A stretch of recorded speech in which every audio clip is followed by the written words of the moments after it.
Yeah, we're here to do the Groundbreakers Tour in Japan, where we actually go through Japan, through user groups, to promote Oracle technology, but also we use it as a good way to show off or use our own technology with the motorbikes that we have, and we put IoT sensors on them, and we stream that data into the cloud. And so really what we need is a technology that's reliable to make sure that when we have the data, we can store it. And this is when we use autonomous transaction processing, part of the autonomous database of the Oracle Cloud, to store the data.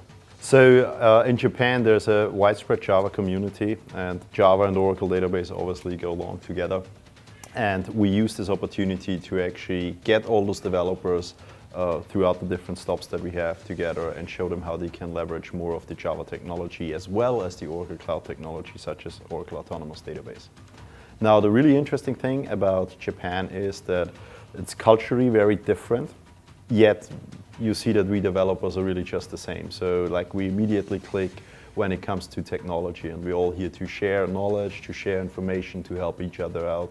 And that's actually a really, really nice thing.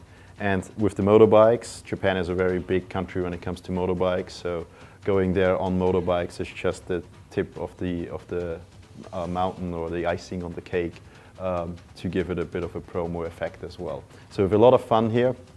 The people here that participate have a lot of fun, and it's a really, really great tour.